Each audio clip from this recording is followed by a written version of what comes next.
All right, good evening, ladies and gentlemen. Welcome to the regular meeting of the Dearborn Heights City Council. Called to order today, 10/25/2022 at 6 p.m. Madam Clerk, please take roll call. Dave Abdallah. Here. Hassan Ahmad. Here. Mo Beydoun. Here. Nancy Breyer is not here. Robert Constant. Here. Ray Muscat. Here. Tom Wenzel. Here. Mr. Chair, you have a quorum. Thank you very much. And for Did the I say Ray Muscat? Yes, you did. Okay. Okay, thank you very much, Madam Clerk. And to lead us in the Pledge of Allegiance, I'd like to, our interim controller, Madam King, please. It's not interim. It's not in. Controller, sorry. Whole time. I pledge. Pledge allegiance to the flag of the United States of America and to the republic for which it stands, one nation under God, indivisible, with liberty and justice for all. Thank you, Council Chair. Thank you, Ms. Controller. Appreciate it. Next up is agenda approval. Council Chair, Councilman Beydoun? I move that the regular, I'm sorry, where are we at? I move that the Dearborn Heights City Council approve the agenda of the regular meeting of October 25th, 2022 as submitted. Support. Second. Okay, motion made by Councilman Beydoun, seconded by Councilman Muscat. Is there any discussion on that? Hearing none, all in favor, please state aye. Aye. Those opposed? The ayes have it, motion carried. Next item on the agenda is approval of minutes. Council Chair, Councilman Ahmad? I move that the Dearborn Heights City Council approve the minutes for the regular meeting of October 11, 2022, as outlined in 4-A. Support. Okay, motion made by Councilman Ahmad and supported by Councilman Constant. Is there any discussion on that? Hearing none, all in favor, please state aye. Aye. Those opposed? The ayes have it, motion carried. Next item on the agenda is public hearings and comment on agenda items only. So if anybody's in the audience or on Zoom would like to comment on agenda items, please come on up. Please state your name, city, and street, and you will have 2 minutes. Come on up. Now, if it's somebody from the city, as you know, I'm always going to ask. You are. I'm ready for you it. to just let us know what you're speaking as, if you're speaking as a treasurer or as a resident. Of course, thank you. You don't work? Thank you. I am speaking. One quick Oh, I'm second, sorry. Madam Treasurer. Not working? No, Okay, then let's use the old school. I'm gonna do this with my phone. Okay, now use So that. I'm using my phone on the record here. Right. for- Go ahead, Madam Clerk. I'm sorry, Madam Treasurer. Like, did you sign up? Just kidding. Good evening. Thank you. Speaking as treasurer, if you still want me to give my address, I'm happy to do so. Do you need it? No, not as a treasurer. Okay. So I'm going to speak on item 8A, if I may, and I'll be really brief with this one. And thank you to our comptroller, Ms. King, that this is an extension of a previous agreement, but I just want to note for public record, because this information is available to the public online, that there are items on this agreement extension that have been fulfilled, including compiling listing of all city bank accounts used by the city. The comptroller and myself are working through process improvements and activities that involve cooperation between the comptroller and treasurer's office. In fact, we meet with each other on a regular basis, and that's worked out very nice. Page 2 of your agreement, the e-sheeting, stale checks to state of Michigan. I've already been working with Michigan Department of Treasury on that, so I'll let you know that. We've worked through the NSF checks. There is an NSF check policy, but it's the back end with BS&A and how we use that, and I believe we are very close to having that worked out. The investment policy for Public Act 20 that falls under the Treasurer's Office. I serve on the Michigan Municipal Treasurers Association legislative team, so we're already working on that and have been for 3 months in anticipation for that change. So that one you could take, I would hope you would take off the list. And then the last thing I had was the ACH payments. We do have a policy that the council had already approved that was drafted, drawn up by former corporate counselor Gary Miyake. And I think it's just a matter of working out some of the front end with accounts payable, because because the treasurer has the final signature on any item being paid out of the city. So again, that's all I wanted to share with you, because I would like to see us save some money. All due respect to Plant Moran, but we've been working on some of these things, and I just wanted to publicly share that. That's all. Thank you. Okay, thank you very much, Mr. Treasurer. Anybody else with public comments on agenda items only? Hearing none. Anybody on Zoom, Madam Clerk? Nobody? Okay. Thank you very much. Next up is item number 6, fund transfers and current claims. Council Chair, Councilman Baydoun? I move that the Dearborn Heights City Council approve the current claims 6-1 through 6-95 as submitted. Second. Okay, motion made by Councilman Baydoun, seconded, I believe, by Councilman Muscat. Is that correct? Yes. Okay. Councilman Muscat, any discussion on those? Hearing none, all in favor, please state aye. Aye. Any opposed? The ayes have it, motion carried. Next up on the agenda is item 8A, engagement letter and professional services agreement with Plant Moran. Council Chair, Councilman Muscat. I move that the Dearborn Heights City Council approve the proposed agreement letter and professional services agreement between Plant Moran and the city for temporary financial and accounting assistance to the Comptroller's Office as defined in the scope of services and the attached professional service agreement. In addition, authorize the mayor and the clerk to sign the Plant Moran professional services agreement, temporary finance assistance addendum on behalf of the city as outlined in 8A. Support. Okay, motion made by Councilman Muscat and supported by Councilman Constant. Any discussion on that? Council Chair? Councilman Muscat? Just go to ahead. let everybody know, this is a continuation of something that we've been doing. Okay, so it's anything new, and just for the record. Sure. I had a little question. I'm not sure who in administration would answer that, but this is on page 3. One of the clauses in there, it says, and this is coming specifically from Plant Moran with their service agreement that they proposed to us. It says on there, we reserve the right to make additional changes to our hourly rates given prevailing market conditions. However, you will be notified before incurring time at the new adjusted rate.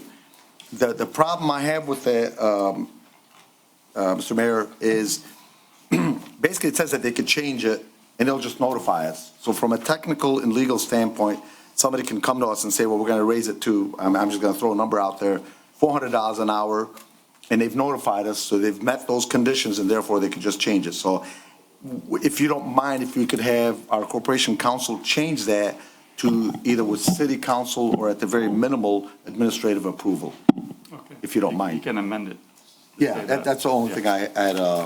And then this is, this was a proposal brought on by administration about a year or so ago, and the biggest reason the mayor felt that there was a lot of changes that needed to be made, checks and balances, systems put in place at the comptroller's office.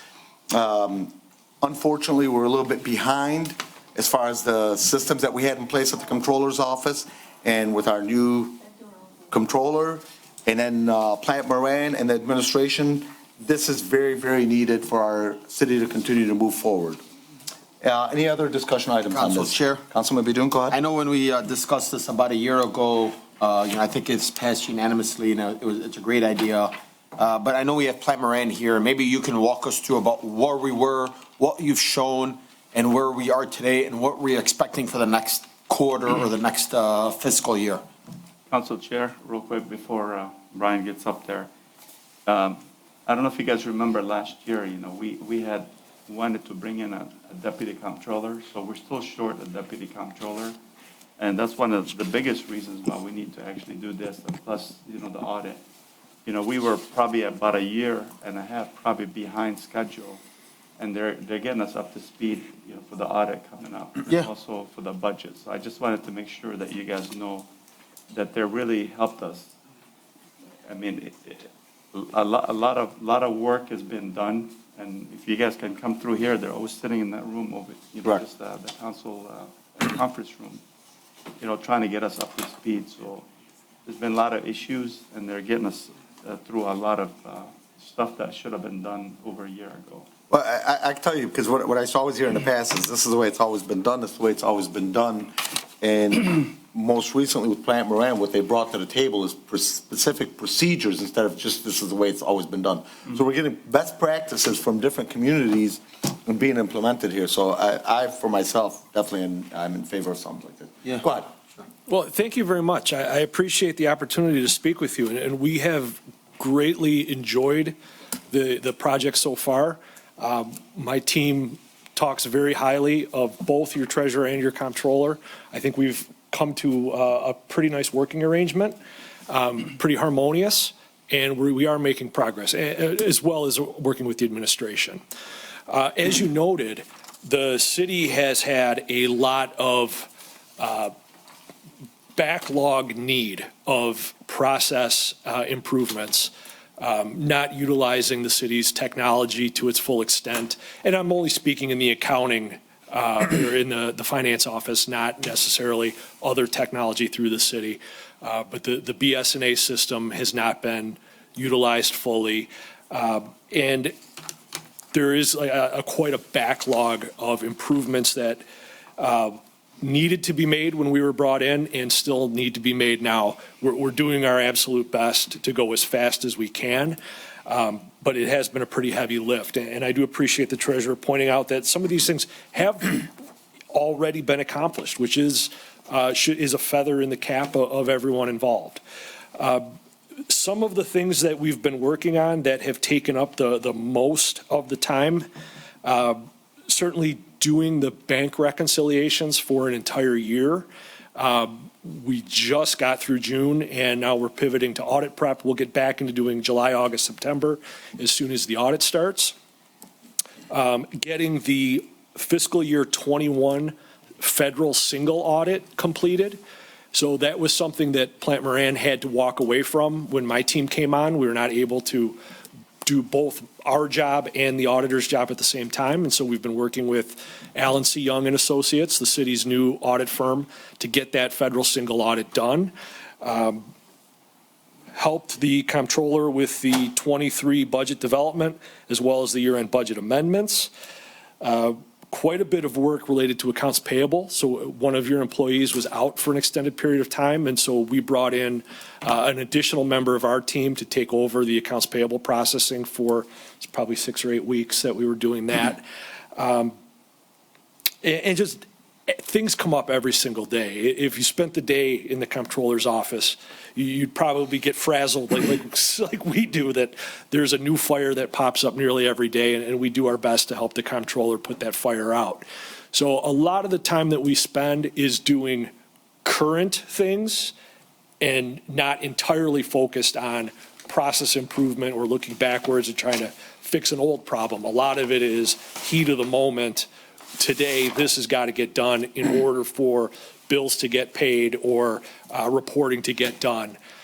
So it's a combination of yesterday, today, and forward-looking tomorrow. Yeah. And I know, although it's a separate entity of Plant Moran, it's definitely been a plus to have a third set of eyes from somebody that's been auditing our city for many, many, many, many years. And at the end of the audit period, we'd always have different suggestions made. I know it's a different arm of Plant Moran, but different suggestions that would be made as far as changes that need to be made in our city for the betterment.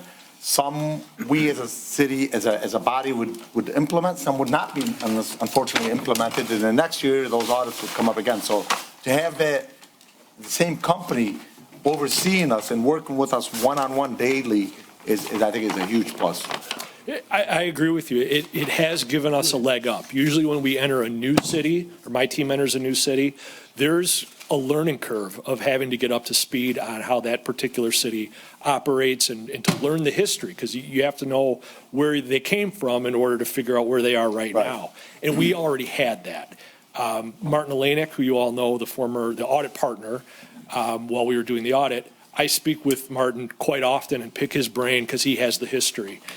So I find out, this transaction or this process, what do you know about the origin of it, or why did this happen the way it happened? And so that's been very helpful. Council Good. Chair? I just want to make sure Councilman Green, you're all set? Yeah, I just wanted for the Okay, residents so at you're home good? to understand that. Okay, Yeah. Councilman Muscat, go ahead. Why does it take so long to reconcile our bank accounts? Well, we had to do the entire year. We started that in But February. why does it take so long to get a whole year done? Shouldn't those be done? Well, you're right. started in They July. should be done on a monthly basis. And as soon as we get caught up, and we're only now 3 months behind instead of 15 months behind, it will be done every single month like clockwork. Yeah, but why are you guys doing it and not internally? Shouldn't that be done in an internal thing? Absolutely, it should, and that's where we're going to get to. Plant Moran is going to go away at I some mean, point. yeah, I understand, but, for years that I've sat up here, it was always done on time. Well, you've had a lot of turnover over the last 2 years, and certain things did fall by the wayside. And so those bank reconciliations were one of those things. That's a very important thing to fall by the wayside, I would say. I agree. But we're in much better shape now than we were 6 months ago, and 3 months from now, we'll be not only caught up, but the process to do it every single month This is a will be in redundant thing, we're place. paying for redundancy here.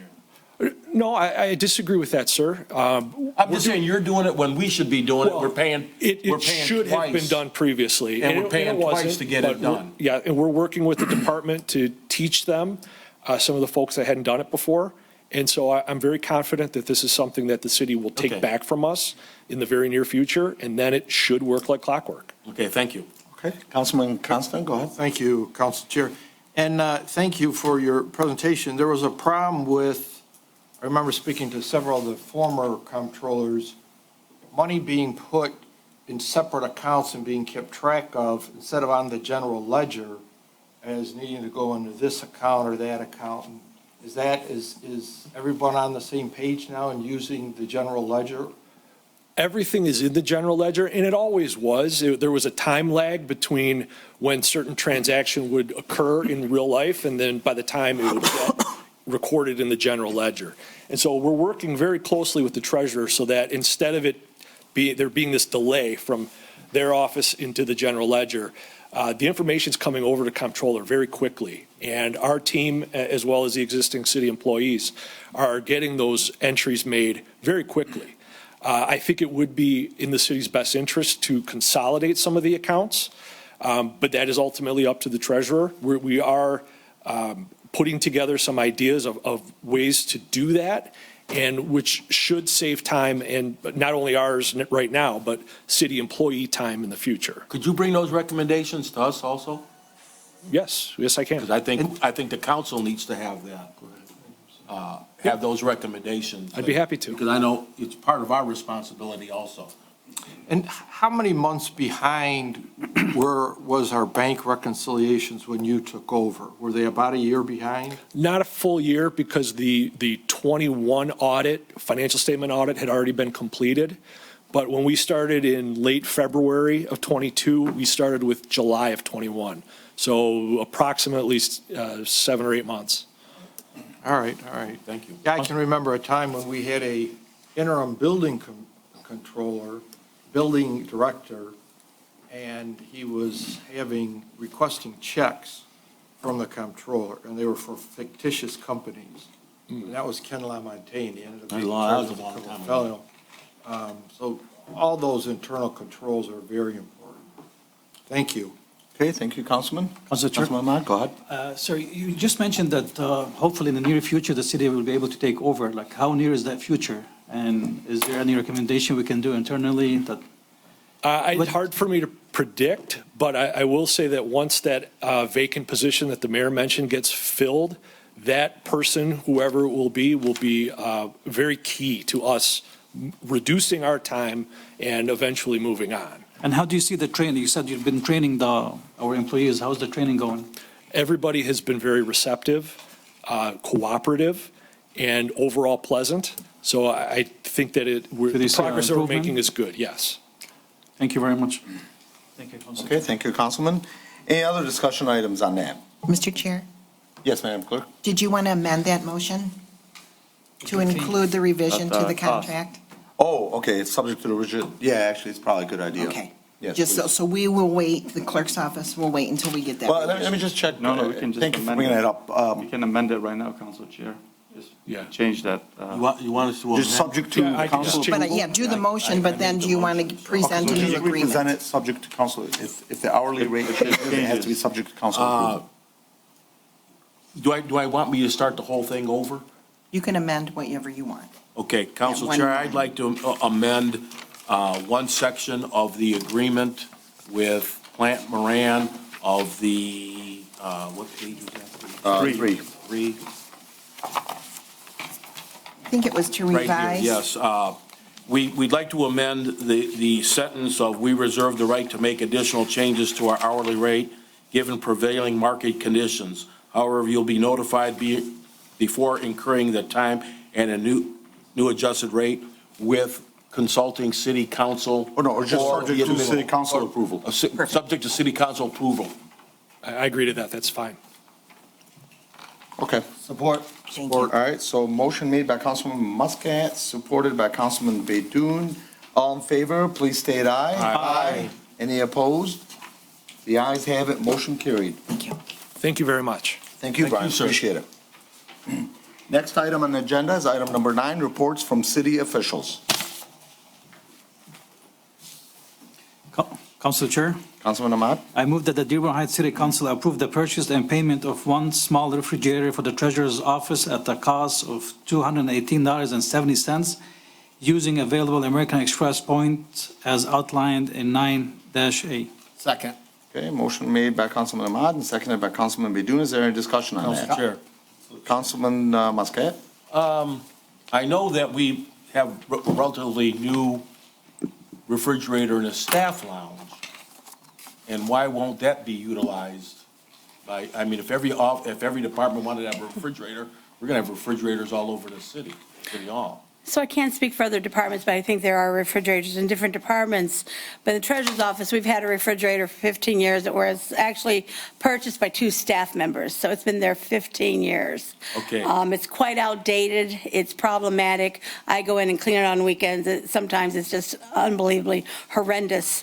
But to answer your question, many times, including, I will use myself as an example, some of us choose to work through our lunches, and we go grab from the internal refrigerator in our office, like I'll grab mine, versus having to leave the office, walk the distance, and come back. It's a matter of convenience and work productivity for your staff, and again, it's convenience to support your staff, and some can even say affect your morale, being able to have something in their refrigerator and that at their fingertips. I even have an employee that has her own refrigerator, that as long as there's space, right? And that's, again, a matter of convenience. It's good for your morale, and it's a small cost, but actually it's not costing the city a penny because we're using or requesting to use the Amex points, which is an asset. And since the council has never approved that in the budget, that's why we're coming before you on this item to approve using that asset. And again, you see your value, you see your point value of over $4.5 million, or excuse me, not $1 million, 4.5 million points. That's about $32,000 in cash.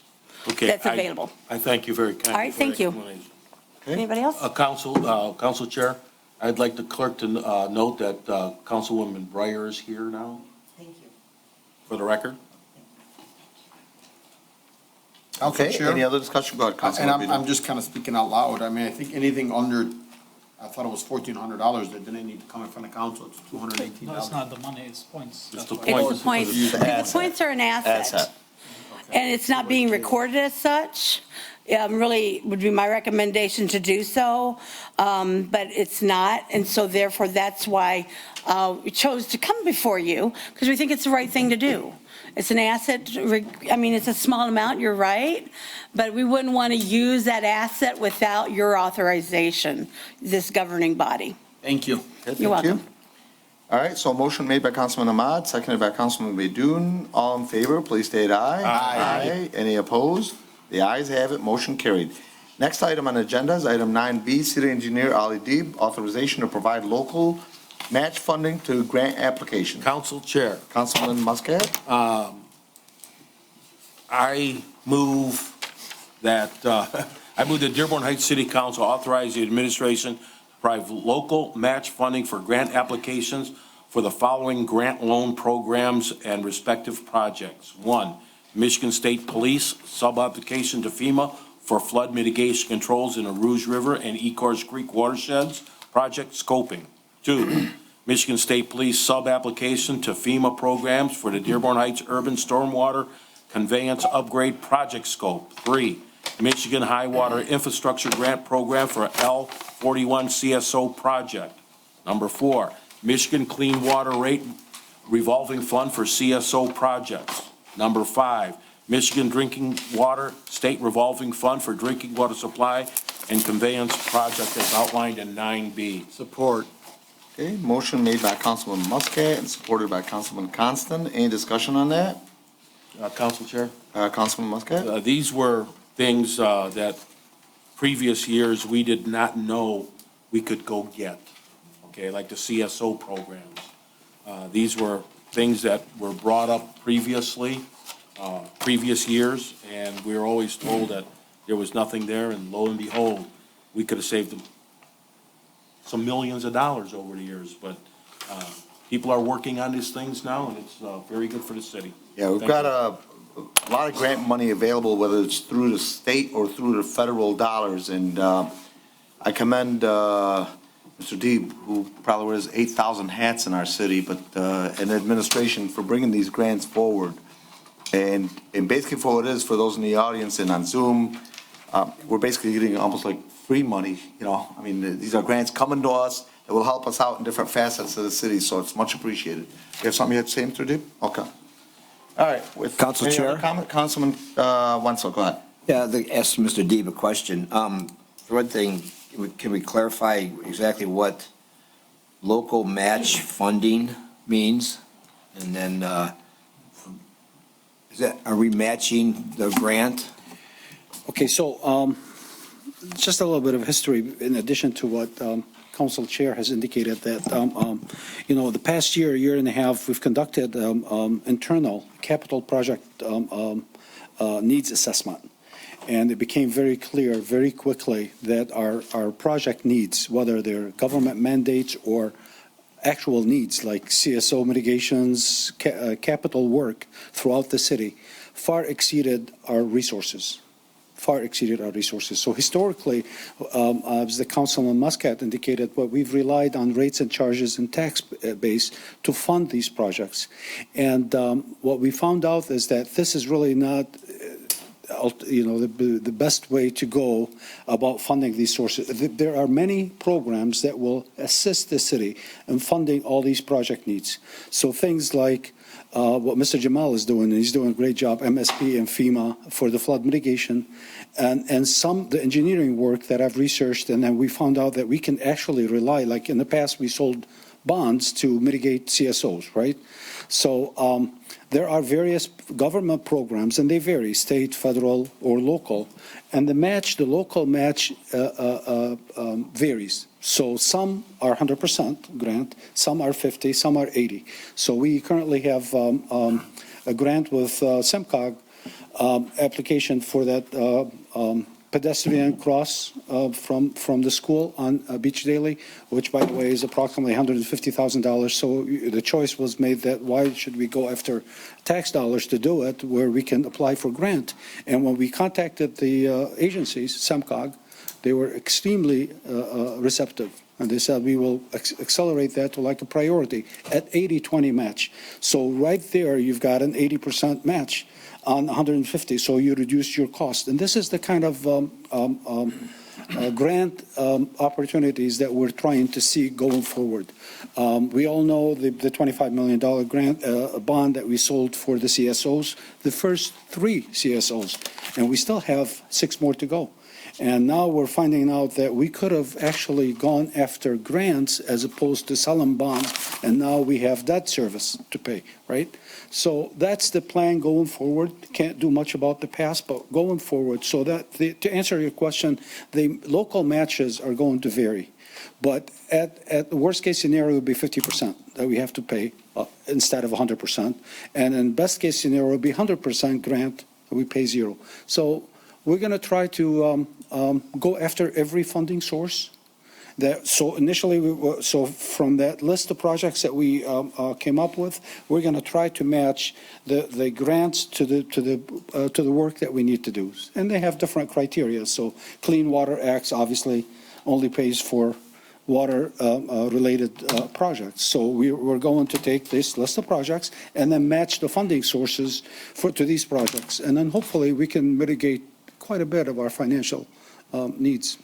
So these grants, we can only receive these grants if we match what they require. Yes, sir. Okay, so that's Yes. mandatory by the grantor. Yes, sir.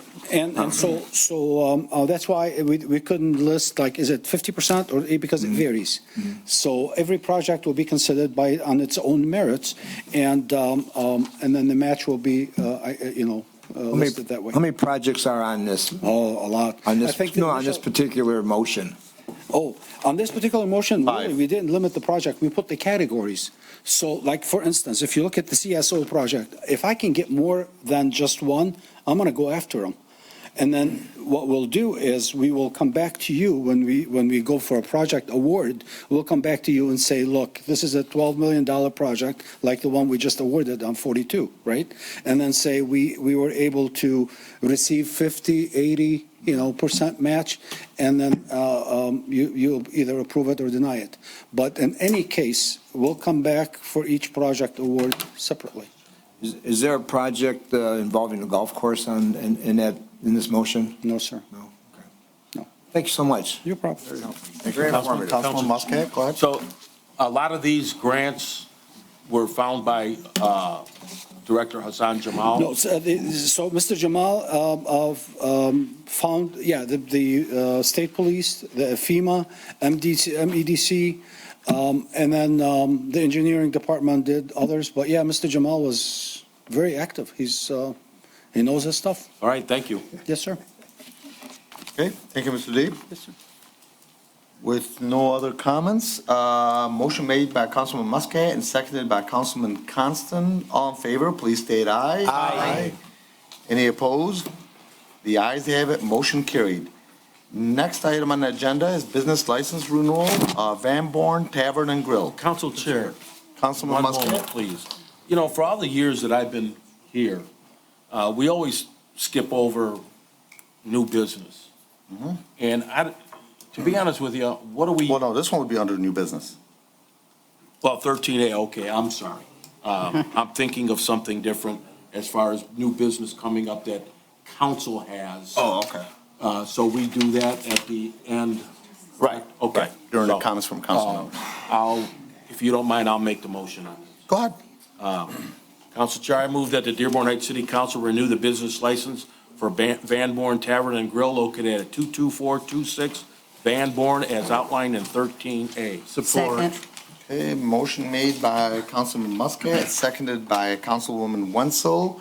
All state aye. Sorry, Councilwoman Breyer, I'm sorry. We're not married yet. Councilwoman Breyer, Be sorry. a surprise to your wife. That's right. Let me start from the beginning again. So again, motion made by Councilman Muscat, seconded by Councilwoman Breyer. Any discussion on that? Hearing none, all in favor, please state aye. Aye. Those opposed? The ayes have it, motion carried. Next item on the agenda is members of the public. First off is comments from council members. Council Chair? All right, let's start this again, one at a time. Comments from council members. All right, we'll start at the end here. Councilman Wenzel, go ahead. Thank you, Council Chair. Most of you know that I stress that issues about families and that families do more together and how important the family unit is. And nothing hurts a family more than the death of a family member. And the death of a child couldn't hurt a family more. A little over a week ago, a boy, Joey Smith, from the D7 area, lost his life in a horrific automobile bicycle accident. This devastated the family and the community. In respect to Joey, I ask for a moment of silence.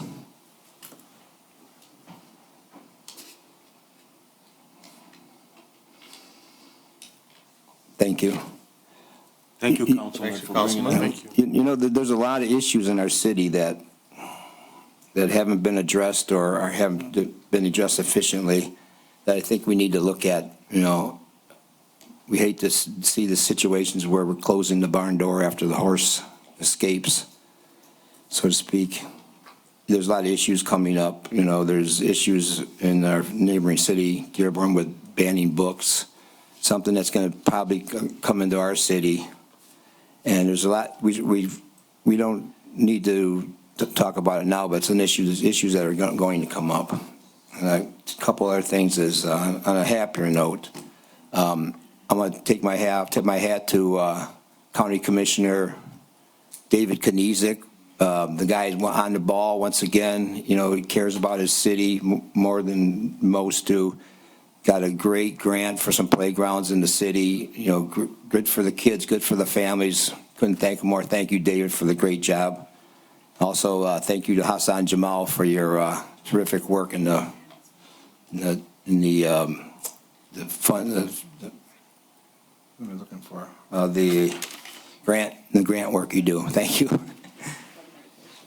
Okay, thank you, Councilman. Next up, anybody else from my right side? Okay, Councilman Baydun, go ahead. And I'm just going to echo a little bit of the councilman here. My heart is with the family of Joey Smith, his mother Katie. I'm so sorry for your loss. This has definitely been a tragic to the entire city of Dearborn Heights. Being a new parent, I can tell you it was devastating news. It definitely hit home. I know that this was something that the mayor and the administration in the past were, looking into. And I think that, as a city, maybe through the state, maybe through the county, whomever it is, I saw that there was a petition going around to sign for potential speed humps around schools. I know that was questioned a couple of times because of plow trucks or having a, EMS drive by and it would slow them down. This is something that I think if we put around the schools, I think would be important. I think this is something that we can do, I think, with some extra lighting or flashing lights that simply say, slow down, you're in a school district. I know I've seen that in different municipalities. I know the University of Michigan, Ann Arbor, all across campus has speed humps so that people aren't forced to drive through speeding. I think that this is something that, for the sake of our children, that we should really implement, with something we should think about. And I'd love for the city and the administration to move forward on this extremely fast. I'm so hurt by what had happened, and my real heart goes out to everyone for at D7 and that had to go through this, to the students, to the teachers, to the faculty. I know this is hard on all you guys. It was hard on this body. It was hard on the entire community here today. So my heart goes out to the family and friends of Joey Smith. Thank you, Council Chair. Thank you, Councilman. Next up, let's go with Councilman Constant, and we'll go with Councilman Muscat.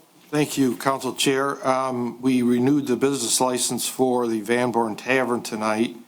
There have been a variety of restaurants up and down Van Born on both sides. The current operator lives out in Shelby Township. He's a pilot. He owns a big refrigeration company. He had to take over that building, and he had a lessee in there. The property taxes were $70-some thousand behind. He refurbished the whole building, redid the inside, and the business has been operating, and I'm sure it's increased our tax base. So thank you to the owner, instead of just releasing it or leaving an abandoned building on Van Born. I too want to mention the terrible death. Several of us were at the memorial for the young man, Joey Smith. Just a terrible tragedy. Having said that, though, Chief, so this matter is under investigation still, but there's no indication that, and as I understood it, or from the little I heard, that the driver was cooperating. So in other words, this was not a case possibly where somebody was speeding down at 50 miles an hour. Like, for example, in East Dearborn, the girls that were killed on Bingham, that driver was speeding. If you can say, is there any indication that? So I'm not sure about the situation in Dearborn, but our case is still under investigation.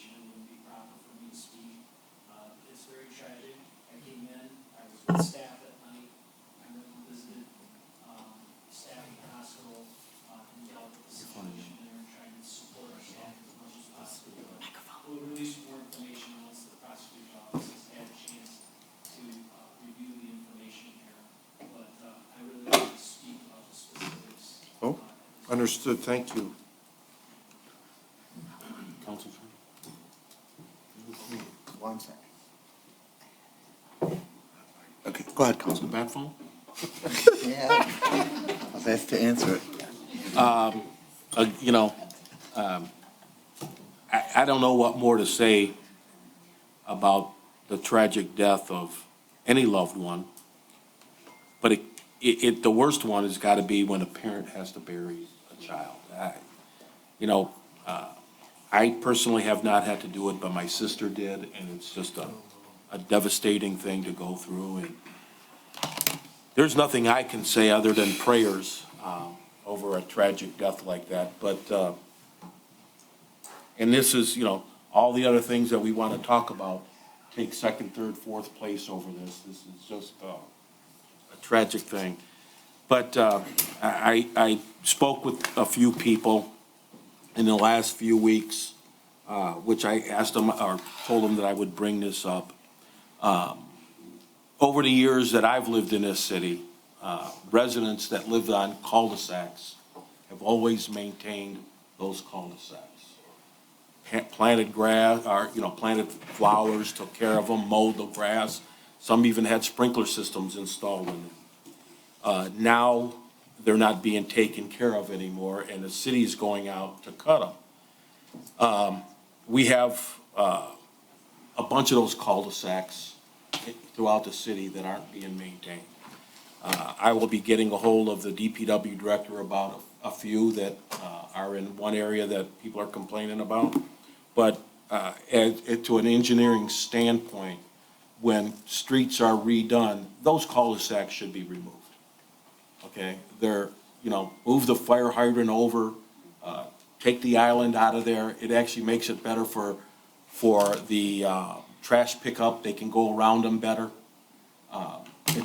They're not necessary anymore, especially if people aren't going to maintain them. When the city's got to go out there and cut all of those cul-de-sacs that are in the city, it's a tremendous amount of time and cost to the city. Because obviously, we've got a contract with a few grass cutting companies. It's not cheap. So as an engineering standpoint, I would like for the city to look at removing them when they redo a city or a street. And there were some other things that needed to be discussed. And right now with the death of young Joey Smith, things are just not in my mind right now. So I'm going to pass. Okay. Council Chair. Councilwoman, go ahead. Yes, I have a concern, and I mentioned it earlier today to the mayor. We have no heat in our senior citizen buildings. Last Thursday, we had to wear coats for a farewell party to our fantastic janitor. And we have a Halloween party coming up Thursday. We'll have 100 seniors with no heat. I don't want anyone to get sick because we can't get parts. It's for the boiler, and I understand Berwyn's in the same condition. So we just got a furnace for Richard Young. No citizens are hardly there, but both buildings have a lot of people coming and going, and they shouldn't have to wear their jackets through the whole time that they're visiting these places. Is there a secondary place we could call or something else we could do? And we can use another Richard A. Young, right now. I mean, they do have the part on order, and I checked with Parks and Recs director. We're still waiting on the part. With COVID, it's hard to get parts. Well, that's a definite concern. Yeah, I agree. Marianne has something?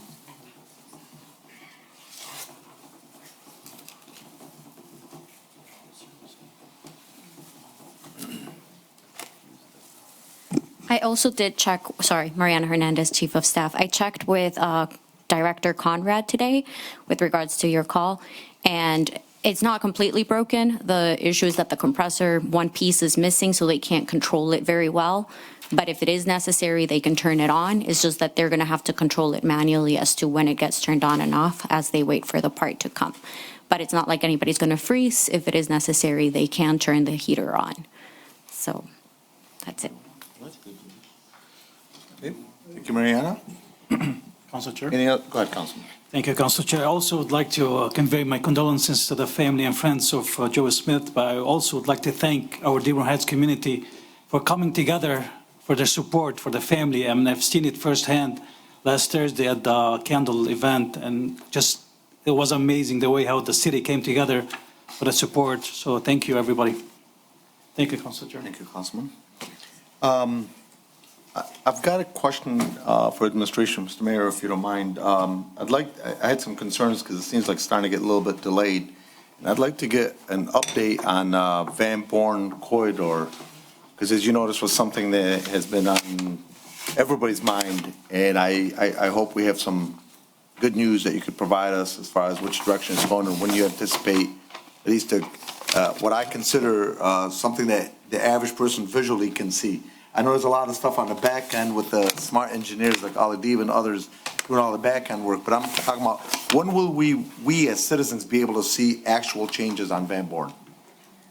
Okay, so for Dearborn Heights, the actual ordinance is going to be on the planning and zoning agenda, the next meeting. Once they approve it, then it goes on the city council in front of you guys. You guys will actually have to approve it. So the first step is to get the planning and zoning planning commission to approve it. Then it goes in front of you guys to approve it. Once that's approved, then we'll talk to the city of Taylor to see what the next steps are. We can actually, it's an ordinance. Most don't know. It's an ordinance that is going to be, being worked on both by the city of Taylor and the city of Dearborn Heights.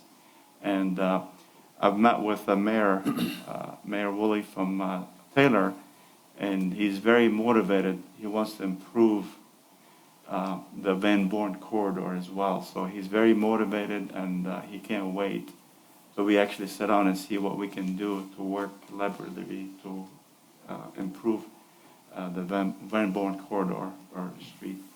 So right now, we have the 2 steps. Once we're done with that, then I meet with the Taylor mayor to see what the next steps, what we can do to start implementing, to see if one of the things that we talked about is trying to get funding, through the state to maybe give incentives. Well, first you got to get the funding to give incentives to businesses to improve the aesthetics of their business, on Van Born. But again, let's wait and see what happens with the ordinance. Once it passes, then we can start looking at different funding we can get to give the businesses incentives, and also for the new businesses that open, they would actually have to meet the ordinance that we have in place.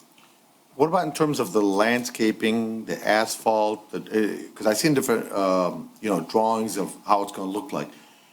Presuming it passes zoning commission, it passes planning commission, and everything gets okay there in Taylor too. When do you think those things will start to materialize? And just as importantly, again, for just your average citizen, will start to see visually some changes on the street?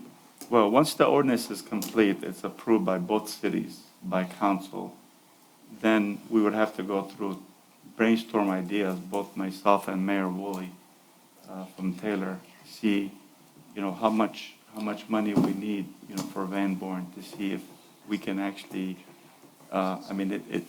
it's going to be costly, as you guys, most of you guys were on the council when we went through phase 1, phase 2, phase 3. You're talking about a few $1 million on Van Born. A mile. Because I think a million, $750,000 Yeah. to $2 million a mile. Yeah, exactly. So it's going to be costly. It's not cheap. So that's why we're actually talking to each other just to make sure to see what funding we can target, to see if we can get funding from the state to improve the corridor. Okay, I hope we continue to keep this one on our radar. It is. Because I know there's been, great work done by the city on Ford Road, great development, lots of development, stuff starting on Beach Daily. You see stuff on Warren Avenue, you see stuff on Telegraph. And one of our last corridors, and I know it's one of your focus, Mr. Mayor, is the Van Born corridor. And I know we're working on it, and I know it's a lot of money, but let's just keep that, on our radar, where your average Joe driving through there will start to see the changes instead of, the engineer stuff. No offense, Mr. Engineer, but you know what I'm talking about. Okay. Thank you. Council Chair, Councilman, go ahead. as you might know, I'm pretty much really involved in the Van Born Corridor project and been almost from the start. And I take it upon myself to visit businesses on both sides. And anytime I go in there, I mention to the business owners, if I have the owner here, I say, we got this Van Born Corridor project going on, and I kind of go over some things with them, like the mayor said about the ordinance and stuff, and they're really concerned about having to spend more money. But a couple weeks ago, I was in a business over in Taylor, and I was talking to the business owner, and they said, well, yeah, we already got the flyer on it. And I said, you did? I got a copy, and he's got a flyer to the city of Taylor, sent on a flyer, and told about different things that are available in the Tifa areas in Taylor and different things that they'd like to see. So didn't say anything about Dearborn Heights on the flyer. It had the Taylor logo, and so I called up the economic development director in Taylor, and she said that the word in their office and throughout the city is that Dearborn Heights backed out of the deal. And they haven't heard anything from Dearborn Heights in quite a while, so they're going on their own. So I investigated a little bit further, and they did. They've got programs for building improvements that the residents, the business on Van Born in Taylor are taking advantage of. And I think we should, officially let them know that we haven't backed out of the deal. And this is from the economic development director herself, told me this. That's in their office. That's what they're thinking right now. Well, we have one of our directors working on it, and if somebody's backed out of the deal, this is news to me because I've never heard of it. That's what I told them. I said, we're still going. We've got, and I got this ordinance, and they said, well, they don't want to wait around. It's been years. So, Councilman, as you know, we have the same, we have been using the same consultant. Wade Trim Planner has been the consultant for both cities. And we work through him, and we've attended the PowerPoint presentation that was made to the city of Taylor. And the idea was that, similar to what we do, they had to go through the planning commission, adopt the ordinance, and then make recommendations to the city council. And that's exactly what we're doing. So the planning commission on our end will get the it was supposed to have happened in October, but the schedule was full. So first meeting in November, our planning commission will get the presentation. Assuming they make recommendations to you for approval, it will come before you for approval, and then it becomes our ordinance. I mean, it's enforcement. Now, we intend to do basically the same thing. So there's going to be a PowerPoint. You get to see what the overlay is. It's actually an ordinance overlay just for that corridor. And I know you know that, but it will show the plan. So that this is a phased-in approach. We're not going to tell everyone that drop that, you're going to, remove all now we want you to build this and do that. No, it's not intended to be that way. It's going to be new businesses, as you know, and renovation, someone taking, new business and opening it up. And then, as the mayor indicated, then we will seek funding for the things that are common. We wanted pedestrian-friendly, sidewalks, setback lighting, things of that nature. But the presentation will be made to you, but we had to go through the steps. So the planning commission will make the recommendations, approval or denial, and it comes to you for approval.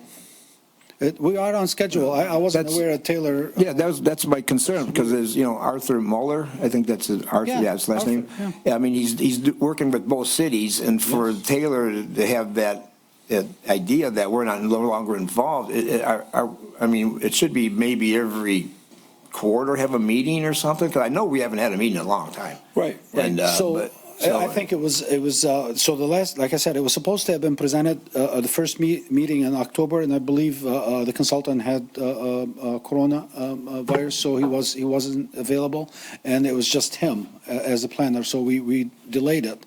He's back in business, and I believe it's already scheduled for the first week of November for our planning commission. For Dearborn Heights. For Dearborn Heights. I'm going to contact Taylor now, based on what you said, and see why they think that we're out. I will. Okay, thank you, Mr. Deeb. Yes, any other announcements from council members? Yes. Hearing, Councilwoman, go ahead. Yep, we're having announcements. The Ecorse Creek will have their meeting Wednesday, the 26th, 6 p.m., and Ali Deeb will bring us up to current as to what's going on and being done.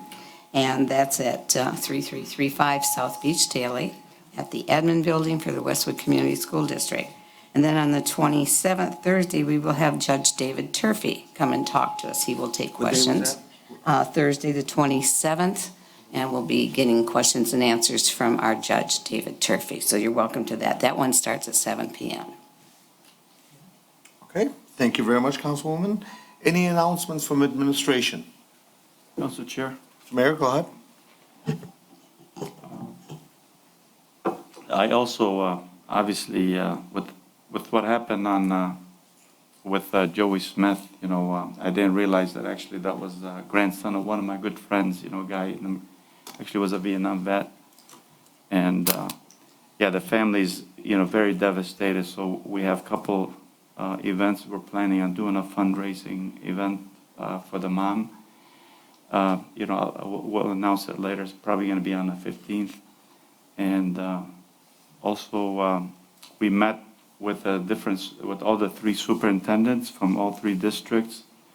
We're going to be meeting monthly to brainstorm some ideas to see what we can do, safety programs, even bicycle helmet programs for the kids in it, for kids throughout the city. Also today, we actually met with somebody from SIMCOG. It's a very successful meeting. Myself, Mr. Deeb, and Mariana. So there's a lot of funding that we're going to be working on. She came up with, there was a lot of funding available. So we're going to be applying for some. We already applied for a couple, but we're going to be applying for more. So that was a very successful meeting we had for lunch. That we went over a lot of different things with SIMCOG. Very, very friendly, and we're going to be looking forward to working with them. That's it. Okay, thank you, Mr. Mayor. Oh, Council Chair, sorry. I want to commend actually Officer Kokoy, from Dearborn Police. He was on the scene when Joey Smith was hit, and he was trying to resuscitate him for a while. And he's, Officer Kokoy is a Marine. He's a veteran, combat vet. So it was pretty hard on him. So you guys need everybody to pray for Officer Kokoy. I mean, it was very hard for him. It's one thing when you're in combat, you see this, but when you see a kid, it's a different level. So he did an amazing job, trying to resuscitate Joey, and he stayed with him. He even went to the hospital, with the medics team, just trying to see if there's anything that he can do. So he went way and above the call of duty. So I would like to commend, Officer Kokoy for everything that he's done that night. Kudos to the officer, of course. Thank you. Yes. Okay. Any other announcements from administration? Madam Clerk, come on up. I'm going to put my stuff up here from the pension meeting, too. Good evening. Lynn Senya, City Clerk, City of Dearborn Heights. I just want to remind you all that our next regularly scheduled council meeting, which should be on November 8th, is rescheduled to Thursday, November 10th, because we have an election on November 8th. So don't forget to get out and vote. And I want to let you know that so far we've issued over 6,500 absentee ballots. We've received back over 40%. So if you still have them at home, vote and return them to it. We have ballot boxes. We have a ballot box at the JFK Library. We have a ballot box at the end of the walkway here at City Hall. There's a night deposit box. We have a slot in our counter. We're open 8 to 4, Monday through Thursday. We also will be open on Saturday, November 5th, from 8 to 4. And if you need any information on voting, if you want to follow your ballot, if you requested a ballot, if you want to apply for an absentee ballot, you can go to the quickest way is to go to michigan.gov/vote. You will be able to tell if you if we received an application, if we issued a ballot, if you returned it, you can follow it and see that we returned it and scanned it back in. Any information on the election, what's on your, they have sample ballots there too. It's easier. We have 27 precincts and they're all different. So it's the best way to do it is to go to michigan.gov/vote. Any information, nonpartisan information is, you can go to vote411.org. We also have information on our counter, papers and information on the candidates. And, ready for this one? Go green. Out of order. Point of order. Council Chair. Point of order. Council Chair, I have a question for the clerk. I will not allow any questions to her, any comments from her any longer for the next 1 month. I had to. I had someone ask me, they applied for an absentee ballot and they got it in the mail, Yes. but they haven't returned it, so they can still go in and vote in person, right? They would have Can to you- surrender that ballot. Okay, yes, they can go in person, So- as long as they don't return their absentee. Okay, as long as they don't return it, Yes. it's like they never got it. and- So say they never returned it, and they decide to go to the polling location. They would have a red status flag when they look, then when the poll worker looks them up, right, Mr. Muscat? Councilman Breyer, Councilwoman. And they would see a red status flag. So then the poll worker would call in, it would say issued absentee ballot. If we received it, it would also say we received it. So then the poll worker would call City Hall because we have the most current information. And if it was returned, of course, they wouldn't be able to. But if they decided to surrender it if they had it, or they say they want to vote at the polls, what they would do then at City Hall they would reject that ballot, so that would enable them to vote at the polls. Okay. Did that answer your question? Kind of, yeah. I think, in essence, it's if you got it in the mail and didn't return it, you can go to the polls. And vote. Yes, and the poll worker will call City Hall to make sure, because we download that current information at 4 o'clock on Monday before the election. Madam Clerk? Yes. Real, Is that the next one? no, but I'm just a comment on that part. Okay. Go green. Since I've worked the polls. Yes. Wouldn't it be advantageous to the person just to surrender the ballot beforehand, so everything would just go smooth? Just walk it in and surrender it? To do it at the polls, Yeah, just to surrender it immediately? At the polls, Yeah. yes, because then Okay. they would have the ballot, then we would know that, yeah, then you wouldn't have to Yeah, call. it'd be a lot easier than, Yes. no phone calls, the line Exactly. will keep moving real fast. and Yeah, because then no it takes time, backups. Yes. for the people that are in line. Thank you. You're welcome. Okay. Thank you for the question. Thank you so much to our clerk, Madam Clerk. My question to you is, I know you said about 40% were submitted, about 2,600 of 65, if we did the math right. I didn't do it, but it's Well- a little bit over 40%. And I was going to put down the polls and say, okay, some of them have 53%, so let's see who can. Okay, my question to you is, when do you see your largest drop-off? Isn't it always a couple of days right before election? Do you mean as far as? As far as returning ballots? I don't know, it's hard to tell. Mondays are good. I mean, I can tell you that. Over the weekend, everybody's voting. It's been slowly going up. Okay. You know, it was 30%. This week, we got to 40. We're about 43% right now. That's kind of like the So- chances Michigan have of winning, right? Yeah. 43%. Yeah, he's giving me an evil eye. Go green this weekend, Yeah, go green. Madam All right. Clerk. Thank you, ma'am. Madam Treasurer, go ahead. Good evening. I'm evening. speaking as the treasurer this evening. Honorable council members and the public, I want to share a cautionary tale of cash flow from a treasurer's perspective.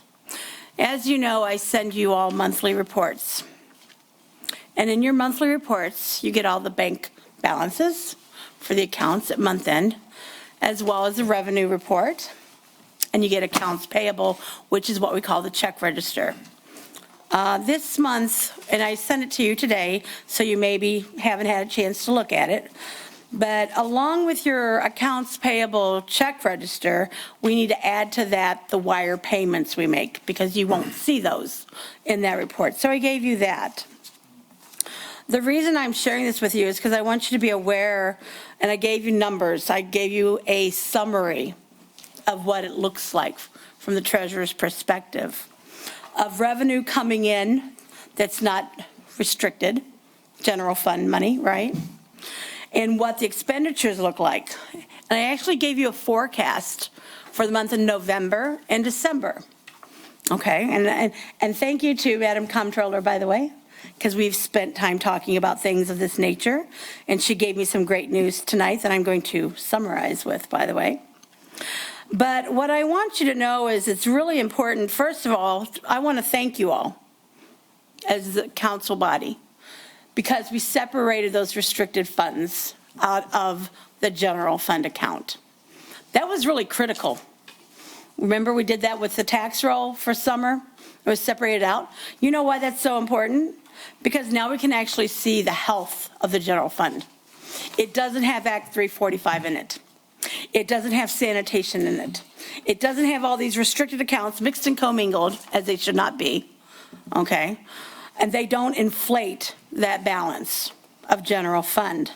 Very important, because historically what happened was all that money was left in general fund, which gave you a higher balance, and then they didn't pay what they owed to Act 345 to the very end of the fiscal year. You see where I'm going with this. It's very important. So again, I thank you for allowing me as your treasurer to separate the restricted funds so we can actually see what the real health is of general fund. I'm not going to go over any of these numbers right now because you have them in front of you, but you can see that direction. But the only thing I want to leave you with is that the charter directs City Council to take necessary action in regards to finance of the City of Dearborn Heights. It is your responsibility. As treasurer, it is my responsibility to safeguard the public funds, the real money in the real bank account, the green stuff. Somebody mentioned green earlier. Oh, wait, that was you, Madam Clerk, wasn't it? This applies to the case of expenditures exceeding revenue. I want you to please use those reports I give you. If you have any questions, call me. Let's sit down and talk. I actually gave you my copies that I have my notes so you can see what I'm looking at. Okay, when you look at the revenue report, you don't look at the bottom line number of $7 million for September because some of that's restricted. Water, taxes, that's on your report. You do not count that in your general fund balance. So if you want to have a little tutorial time, I'm happy to do so. I want you to know and understand what I'm looking at. And when I say cautionary tale, I want you to be aware. And remember, I encourage you to be those fiduciary, that responsibility of accounting for every dollar that the taxpayers pay. And we are elected to make the best decisions, right? In the best interest of our community and the impact on our residents. And that's all I have for you this evening. Thank you. Thank you. Thank you. Anybody else from administration? I think Jamal's on Zoom. We're going to go to Zoom next. Come on up, Mike. Hello, Council Chair and Mayor. Just want to talk about a couple of items. First off, thanks to the Friends of the Library for their book sale. Lots of good deals were had, and funds will go to continuing programming. Thanks to the court, Matthew Larrabell, Crestwood NHS, and the Friends for all their efforts. Next, I wanted to thank the Dearborn Heights Rotary, the Dearborn Heights Firefighters Union, the Legion Stitt Post, American Legion Stitt Post, and Dave Zelensky for their contributions to a flagpole at the Little Red Schoolhouse, which is now up. It's now there. It's now flying high and replacing a damaged flagpole that was there for a while and was tipped over finally by the storm. So the Civil War veterans and Revolutionary War veterans that are buried there now have a proper flag over that cemetery. And also, this Saturday, October 29th from 6 to 9 p.m. at CK, and Sunday, October 30th at JFK from 6 to 9, we'll be having our trunk or treat and spooky mini golf programs at both libraries.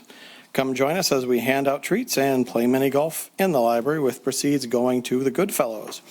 We are still looking for hole sponsors of 50 per hole, and the program is free to the public. Any donations made are suggested. If you'd like to set up a last-minute trunk or sponsor a hole, give me a call at 313-791-3804. Thanks for your time, and see you at the library. Thank you, Mike. Anybody else from administration? Okay. Next up is public comments. Please come on. Hassan Jamal's on Zoom. Oh, I'm sorry, Hassan Jamal, I apologize. Mr. Jamal, how are you? Sorry about that. Go ahead, sir. Is I am on? Yep. Good afternoon. You don't have to apologize, but recognize me, that's all. Just answering Councilman Winsor regarding the matching. First, I want to thank Engineer Ali for his hard work on the engineering part of those grants and identifying project for the grant availables, which in the past we didn't have those projects available for funding, so we turned down a lot of grants because we didn't have projects for them. So this is kudos for him. He's working with Wade Trim and myself to do all this. Let's go back to the matching. We have currently FEMA already in progress. Grants are historically used to be 20% match. Now all new FEMA grants are 10% match.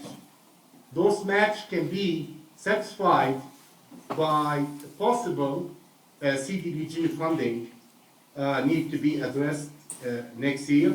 Hopefully, we will be able to assist with some of those, to offset some of those matching. When it comes to Eagle or state funding, it's 20%. Historically, the grant, right now, the city is not qualifying to get grant from them. We are qualified for low interest loans, but can be converted to grant if we are able to certify the city as disadvantaged city, which I am currently working with Wade Trim to actually, finalizing that particular aspect, and you will see it later. When it comes to other grants, which are, here and there from other departments like Homeland Security,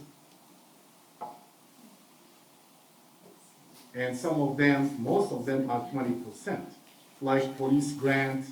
Some of the law enforcement grants are per piece, like the camera, body camera, so they pay a certain amount, in the city they have to pay a certain amount by piece. So it's not matching percentage-wise. We are working on millions of dollars of grant right now. They are in process. Thanks to the mayor, he arranged a FEMA regional office to be in visit of the city. They look and they see what really we need, especially with the Eco Creek, which I know all of you are very much interested in pushing the envelope to get the equals cleaned, which we will be, I promise you, we will be getting millions from the state of Michigan Community Development Block Grant Disaster Relief Initiative by the President of the United States. They are allocated $19 million for that purpose. We are one of 7 cities that directly they are responsible for. So the MEDC, Michigan Economic Development Association, is managing that grant, and myself, my department, the mayor's office, and the city engineer, we are coordinating to actually get the money, and that's going to be probably in a few weeks from now. We will receive the request to apply, and we do have the project engineering-wise ready and coordinated with Wade Trim. That's resulting from the drone that we did with Waitrim, and it was a great assistance to formulate, and a couple of you, Chairman, you was at that meeting and you know what's going on. With that, I leave you in peace and have a great night. Okay, thank you very much, Director. Appreciate it. Anybody else on Zoom? Okay. Next up is public comments from members of the audience, and we'll go to Zoom next. Anybody in the audience have any public comments that is not wearing a Michigan State t-shirt? Council Chair, point of order. Come on up. I promise I won't talk She's got about Clemson colors on. football. I've got Halloween colors on. Rachel LaPointe, Merrick Street, Dearborn Heights. I've got one quick question. Mr. Jamal actually just mentioned the drone thing. I know that showed a refrigerator in the creek. Was that ever removed? No, I've had people asking about it. Was it, or is it still in the creek? That'd be Director, Mr. Deeb. That's my only question. I'll sit down so you can come over and use my. You're shaking your head no. I'll just say it so Treasurer, I think we can got hear. your So it's still- refrigerator. The fridge is still in the creek, That's a new refrigerator. as far as we know. Okay, thank you. You can clean it on the That's all, weekend. thanks. All right, anybody else in the audience? Come on up, sir. Or are you going to be ignored? It's your fault. You could have worn a Lions shirt. I would have given you a chance.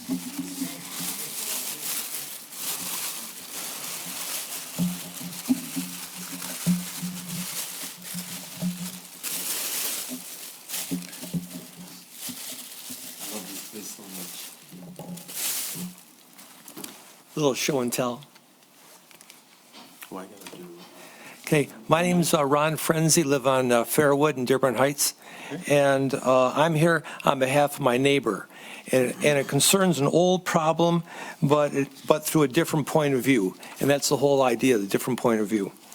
So my neighbor would like for the council to consider cutting down his tree right in front of his house between the sidewalk and curb. And about 6 months ago, he called the DPW and asked to remove the tree because it was leaning over his house, which was hazardous. They never called him back. 4 months ago, he built a new $25,000 porch, and now the tree is leaning over his porch. And he called the DPW. They never called him back. Okay. Over the past 3 weeks, he noticed that his tree is actually diseased. So this is the show part. So this is the bark that it came off his tree. Okay, Ron, if you could do me, we'll pass that around. Be careful. But they won't be able to hear you on Zoom. So if you can do any talking, make sure you can show it to us, but just give it. Just yeah. give it to us, and we'll pass it around. I ain't touching it. Don't worry, we saw it. We saw it. Thank you. Yeah. It's got mold. Ron, if I'm not mistaken, you're a former teacher, correct? Right. Okay, that's what I figured. And Okay. stockbroker too. Show and tell. Go ahead. Yeah. So this clearly shows that the tree is diseased because these barks were actually just popped off the tree. So that's one kind of insect. Then they had another kind of insect here, and then this right here just popped off today too, and this is made by ants. So why is that important? It turns out, this is the new part. It turns out Section 33-31 of the Ordinance Department says the Public Service Administrator may remove a tree if it's infected by injurious fungus, well, this isn't fungus, but also insects. And that's what this tree is. It's diseased by insects. And they have we have 10 of these sycamore trees, and the value of cutting this tree down is that the insects won't go to the other trees. So it has a value to cut down one tree, you'll be saving 10 more. So it's like pay me now or pay me later. So he had an idea that the city council could make a motion to cut down the tree on Fairwood Street that will stop the spread of the disease and prevent insects spreading to the other 10 trees. And the city has hired a company called Thomas Gray Outdoor Services, I have their phone number, to cut down the tree and grind up the stump. So what do you say about a motion to cut down the tree because it's Okay. It has a disease, and it's by ordinance. The ordinance says, yep, we can cut it down if it has. So the ordinance is, the city will cut it down if it has a disease or if it's an endangerment. But everything starts at the DPW. Now, I know you're mentioning the gentleman contacted DPW. 3 times, and he even sent photos. They never And I called, they believe never you. contacted back. I believe you, but just to make sure all Ts are crossed and Is are dotted, have them email myself or the administration or the mayor's office. It will make sure somebody from DPW contacts him and looks into it. I'm not saying he did or didn't call, I don't know. But what I am saying is, have him email myself and the mayor, and then we'll make sure that the DPW contacts him. And then what will happen? I mean, Then at that point, he's going to ask me questions. Then at that particular point, somebody from DPW will make a decision. They have like a specialist in trees. They'll come out, take a look at it, and they'll determine if it does need to be cut down, they'll go ahead and make those steps. It does not need council approval. If it does not get approved where it is not a health hazard or doesn't have any type of disease and what have you, at that particular point, based on the new ordinance that passed about a month, maybe a month and a half ago by the council, this council body, the gentleman would be able to take it down at his expense if he'd like, if it's a healthy tree, and put in another tree instead of that one. But this ordinance makes no mention of the past thing that you just voted on. I mean, that you brought up, this new law. It doesn't mention that at all. I don't know what specifically is online at this particular point. The ordinance was just passed, but I'm telling you, it's a fact. I mean, this is from, I think, 2 or 3 meetings ago. So the city. And it's the same gentleman I'm thinking of that's near your block. I spoke with him. He's the one that was on vacation for about a month or so. Yeah, 6 weeks. Something like that, yeah. I did speak with him, and I did give him the options that he had available to him. But either way, we'll give him the benefit of the doubt. So it's documented, have him email myself and the mayor, and then we'll make sure the DPW contacts him back and looks into it. So then the last thing is that if the DPW comes there and says, sure enough, it's diseased, which it is, then will the city cut it down? I mean, that's the way the ordinance works, and then at that point, administration will follow through for you. So the city will cut it down? I mean, I can't speak on behalf of DPW. That's in general. No, but I'm just saying if the general rule, yes. Okay, that's fine, okay. Council Chair? I can take back this? Yep, thank you. Councilman, go ahead. I want to make a motion that the city council direct the DPW director to look into this and in the effect that in the event that this tree is diseased, according to the ordinance section quoted, that it be removed by its city expense. You have to suspend the rules. Council Chair. Yeah. Thank you very much. Council Chair. Yes, Mr. This Mayor. is ridiculous. I mean, we can have 65,000 residents come ask for a motion to cut a tree down. You know. Yeah, the I mean, there's a process is, I There's agree, a the process has process, got to be and followed. we have to go through it. Otherwise, you're gonna have a bunch of people come and asking for motions to do a lot of things. Right. Council I agree. Chair, Director Conrad's online. He just raised his hand. I don't know. if Okay, it's someone yeah, he- absolutely. So Director, go ahead. Let me try it again. Oh, no, there he goes. There he goes. Yes. Good evening. Can you hear me now? Yes. Okay. We have no problem, Ron. Give us a call tomorrow. Make sure we have the correct address. I will have my staff and possibly Dearborn Tree take a look at, their arborists take a look at it to make sure that it is diseased and a dying tree. And if it, to go Wait, down. Director, you said after it, you said if it, then you got cut off. So can you repeat that? Yeah. So we will look at it. If it's diseased, we will schedule it for removal. And Council Chair, I don't know why the resident is not here to actually address the issue if it's their house. So I don't know why he has another resident. I mean, what happens if the resident is not requesting this? So I think the resident that owns the house. Well, should and be that's why I said, addressing the Mr. issue. Mayor, it's best to have the resident contact us. Because, he's saying that nobody contacted him back. I believe, with due respect to the resident, to the best of my recollection of the same person I'm speaking of, I believe Director Conrad did look into it and did send somebody out. We'd have to check your records, but just so that we're not making this thing public, have him email me his name, address, and phone number, and then I'll make sure administration and Director Conrad looks into it for him. But I believe Director Conrad, in this particular case, you've already looked into it and determined it to be healthy, I believe. But this is just, if we're talking about the same resident. Yeah, I don't have my list in front of me, so, Cool, but, you know. But we'll look into it either way. We'll look into it first thing tomorrow, and if we need to take some action, we will. And, you know, maybe the decision's already been made, and I just, you know, don't have that information in front of me.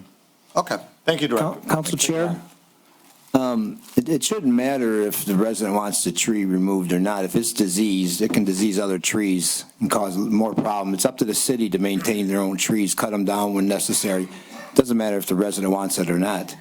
And secondly, I misquoted. I didn't say we'd make a motion to cut the tree down. My motion was to direct the DPW director to investigate it. So I'm tired of being misquoted. Thank you. Council Chair, there's no reason to make a motion to direct the director. I mean, he's right there, and he said he's going to look at it, so. Okay, thank you, Mr. Mayor. Thank you, Ron, appreciate it. Anybody else in the audience? Come on up, ma'am. I apologize. You'll be next, ma'am. Okay, thank you. You'll have Hello. 3 minutes, city, street, and name. Name, Linda Reed Street, Dixie Lane. And Dearborn Heights. Dearborn Heights, yes. Thank you. I would like to make this statement. I'm going to do it real fast. No, you got 3 minutes. Go ahead. Okay, well, I'll do it this way then. All right, now here's the thing. The people that put the trash out, no problem with that. But they are getting to the point now that they leave the trash cans out 2-3 days after and what have you. And it only take one little disease to kill a whole neighborhood. And this is what they're doing, because I noticed that when they're doing it now, one person was doing it like on the end, and then the other people start doing it, and the other start doing it. That can is not that large. I mean, it's large, but it's not heavy. It's got wheels on it. All you got to do is push or pull. And they are allowing this stuff to stay out there. Now, I've been here in Dearborn Heights for 21 years. And I'm looking at things, how they are changing. It's not changing for the good, it's changing for the bad. And people need to look into this and stop this mess from taking place. Because if you allow one little piece of garbage to take place, it's going to keep pushing and building up until you're going to have a whole messy situation. And then once you complain about it, then the first thing we're going to do is say, oh, you're just blaming me for it. They did it, you didn't say anything, this and that. But if you stop it when it starts, you won't have that problem. So I'm asking, something needs to be done about that, because nobody should have to look out their window or look out their door and see somebody else's trash out there. And then when the trash people come along, they knock some of that stuff off, it falls on the ground. Nobody won't pick it up. Now, what's happening now? And these are humans. Something needs to be said and done about this stuff, because if you don't do something, you don't say anything, it's going to continue on. And this place is going to be looking like who knows what. And I don't want to be in like that. Okay. So now, Ma'am, you can stay up there if you don't mind. First of all, you ought to have your own TV or radio show. You got love listening to you. Let's put it this way. But you are absolutely right. We've got Director Bill Dishroon online right now, and I'm sure he's heard that. If you could email myself or directly to the Director Bill Dishroon from Ordinance, they will look into it and then give citations or tickets if needed. But on the other hand, this is a statement that needs to be made is, any type of maintenance of any city, it's a two-way street. It's, yes, there has to be some enforcement from the administration. Absolutely, no doubt about it for those that break the law. But it also takes the citizens themselves being good citizens too. So you are absolutely right about whoever it is that you're mentioning that don't take care of their garbage. They shouldn't have to wait for a citation or a ticket to do what they are supposed to do. let me say this. There was a time when you didn't have to call anyone. Correct. Because the people you had people that would come through, would check and see whether the property was okay, everything was okay. Yep. But now you see every once in a blue moon you might see someone. But those are the people that are supposed to give information about those things that's taking place. Because you're paying your taxes, whatever it is you're supposed to do. It's not like you giving something free. I'm not here for something free because I work for mine. Absolutely. Director Dishroon, can you do me a favor? I know, if you could unmute, but can you, look into Dixie Lane? I believe that's the street that you are concerned about. But obviously, it must be a concern and a little bit bigger than just that particular street, I presume. Yes, because no one is saying anything. I even asked some of the neighbors. I said, do you go to the meeting, city councils? And every person I have asked that question, they give that look like, and I know exactly where they're coming from.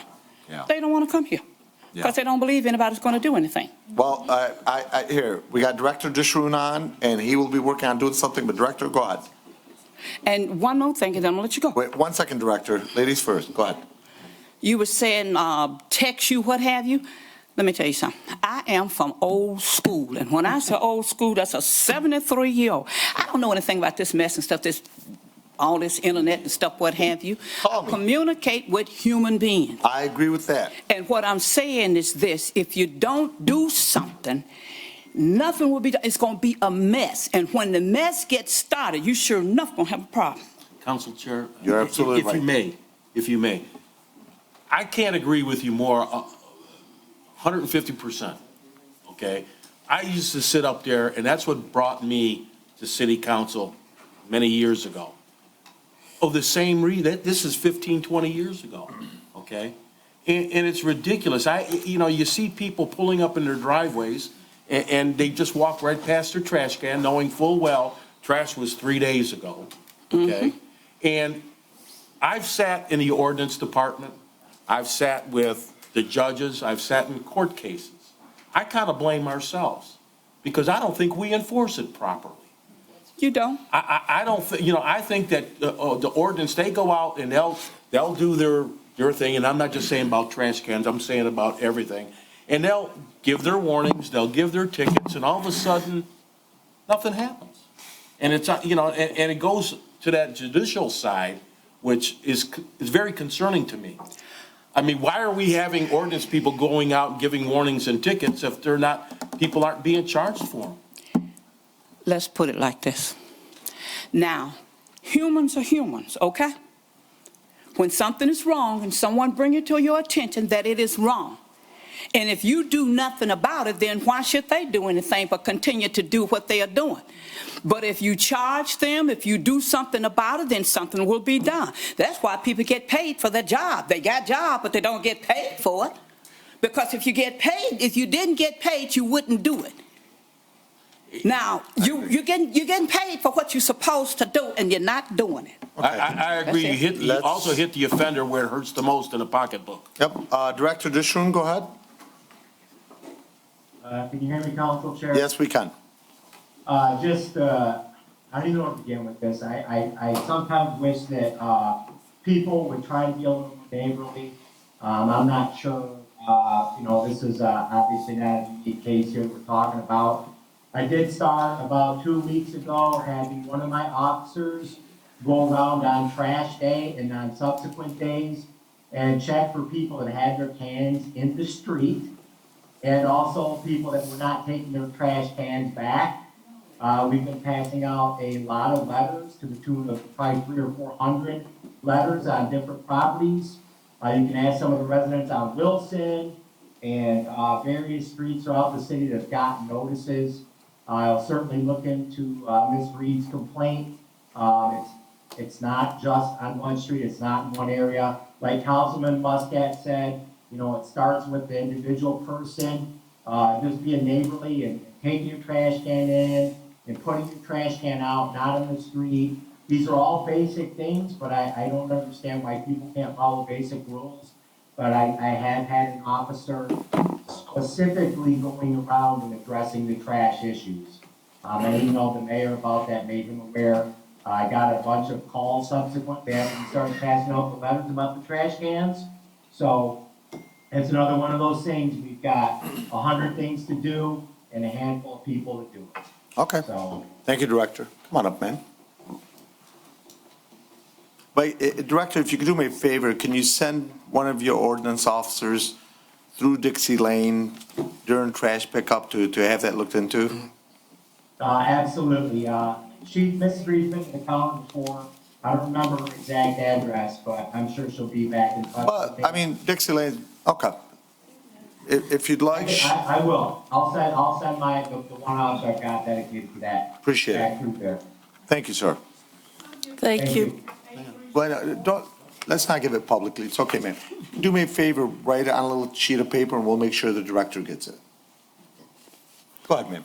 My name is Teresa Pritchard. I live on Kingsbury Street in Dearborn Heights. And I'm here to find out if my street is a racetrack for the people that drive the cars, men and women, down the street on Ford Road, Warren, Ford. I'm a little nervous. It's I've okay, never done ma'am. this before. It's okay. And Telegraph. Telegraph, and I almost got hit twice, once on Telegraph and once on Ford Road, in my street on Kingsbury Street.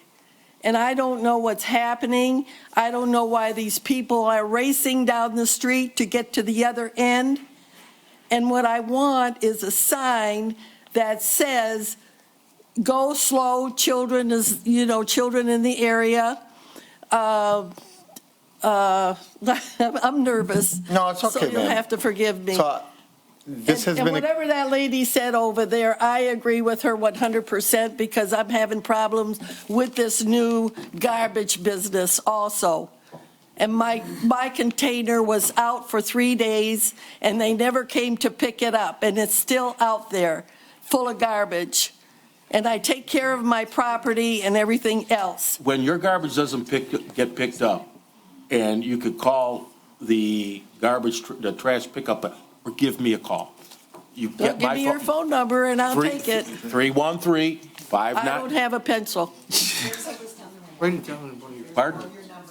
yeah, there's a list on your way out, ma'am. I'll write it down and give it to you. Matter Yeah. of fact, if you guys can pass this down to her.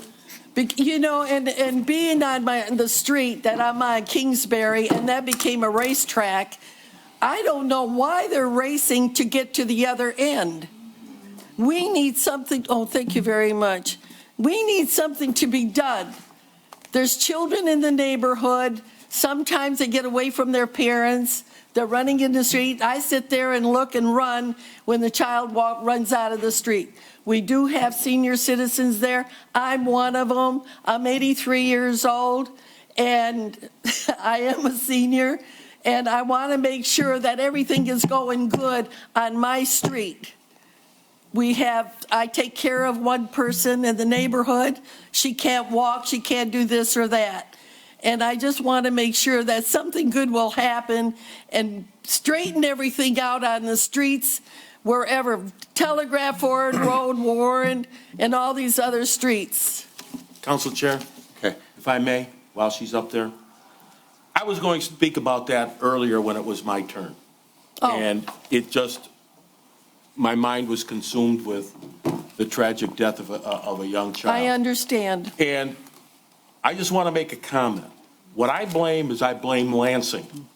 And the reason why I blame Lansing on all the bad driving is years ago, we used to have to take a driver's test every 4, 5, 6 years. But it doesn't matter. Well, hang on. We stopped doing that. People have forgotten the rules of the road. They forgot. You got people making left-hand turns in the left-hand lanes where they're not supposed to be making them. They're Right. crossing double yellow lines, not merging properly, using the left-hand turn lane as a merging lane. Plus, we give tickets out. Then they go in front of a magistrate and all they do is pay a fine. It's time to start giving points again. Let it go to Lansing and let their insurances go up. Maybe this will start slowing people down. Once they have to start paying for it. That's how I feel about it. I blame Lansing and local government. Well, here's this one guy by English Gardens, and I was waiting for the light to change. And the light was green and red. And he was right behind me. He's tooting the horn for the light to turn green. And it's unbelievable. And then finally, he turned around.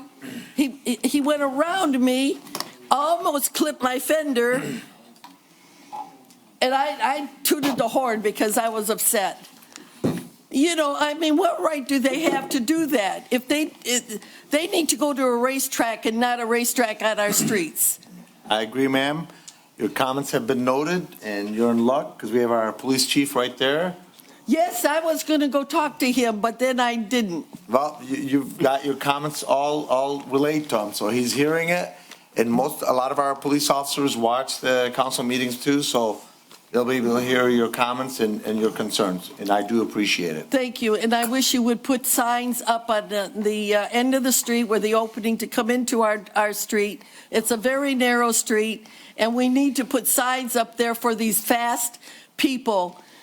Where they're going, I have no idea. Unfortunately, ma'am, the people are speeding not because they don't know what the law is. They're speeding because they're being, and I'm going to say it, they're being idiots, period. No, they're more than idiots. Okay.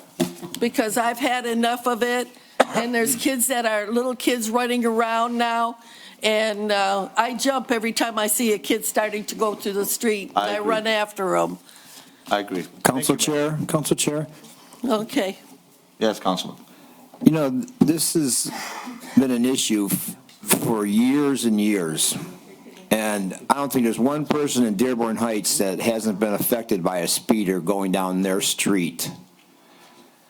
And now a tragedy occurred, and now something is talked about being done.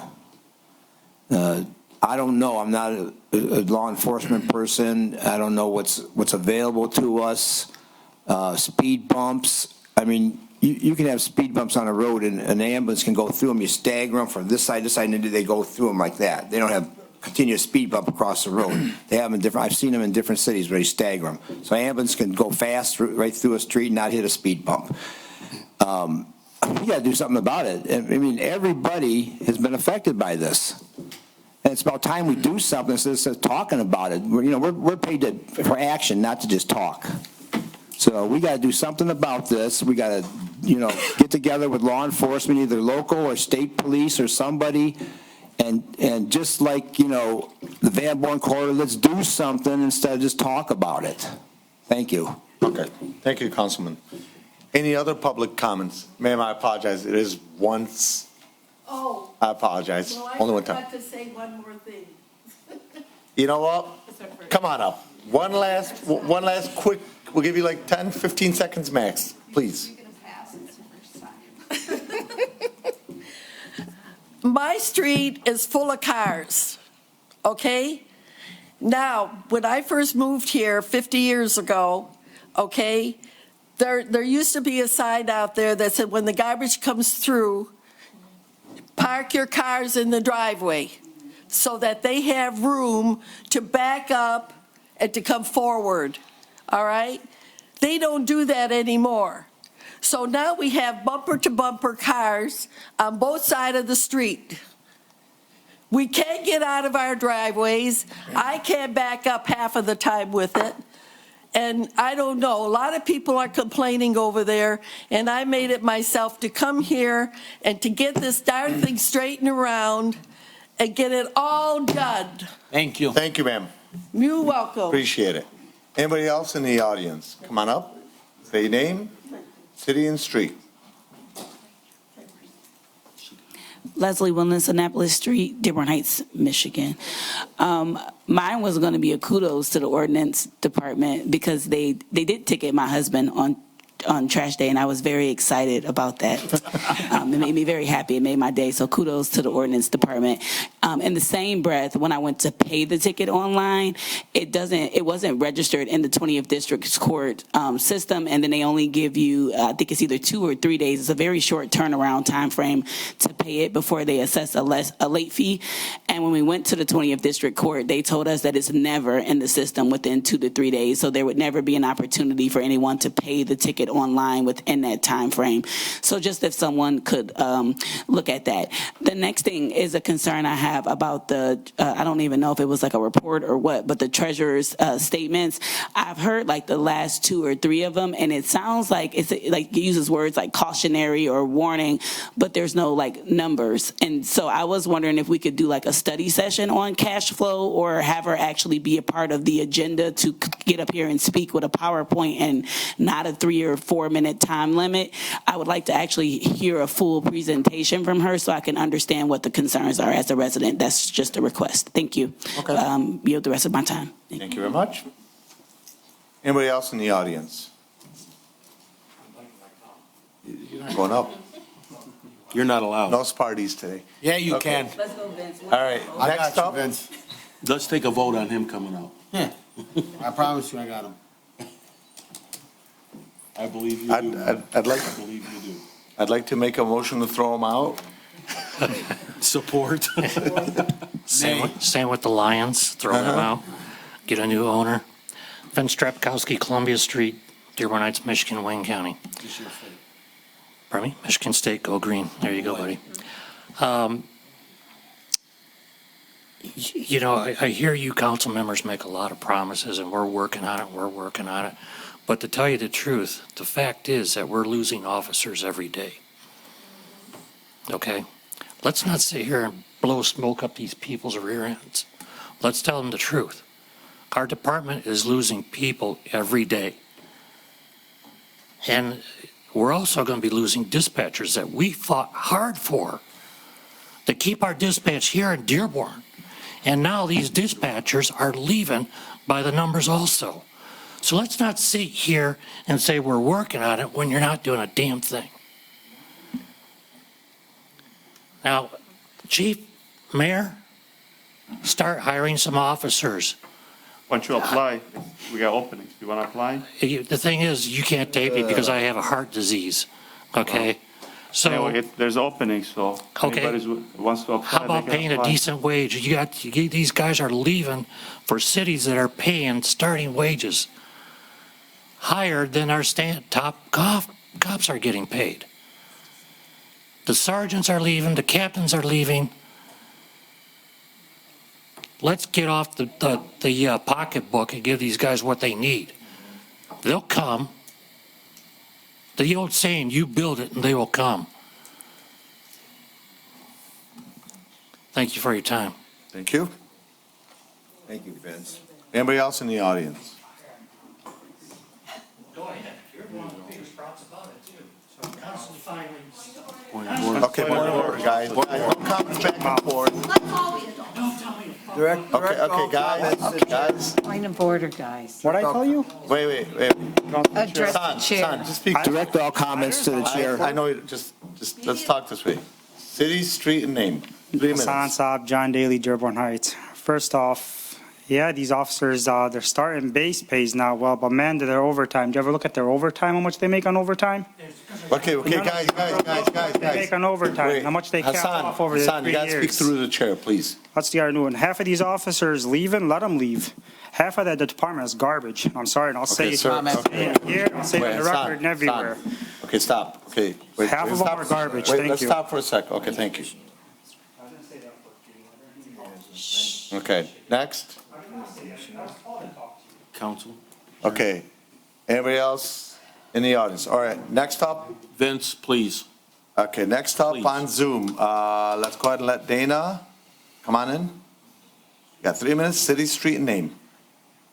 Good evening, Council. Good evening. And Mayor. My name is Dana Parrish. I live on Vineyard Park Street, Dearborn Heights. I want to say that I agree with Leslie Windlass, not just because she's a good person and I like her, but because it's true. The comments about the treasurer's statement probably need to be made public. She's alluding to some things that we probably need to know more about in detail. My comments are directed to the chair, to Councilman Wenzel. I sent 2 emails, one on October 11th and one on October 13th. The second one, I got a response, I will quote, said, "Thank you for the information, period. I will contact you soon." That was on October 13th. Today is October the 25th. That was the last correspondence that I received. I addressed two issues on each of the, one issue was about some comments that I made at the previous council meeting about the ease of using BidNet as a bidder and the instructions by the city being relatively easy to follow.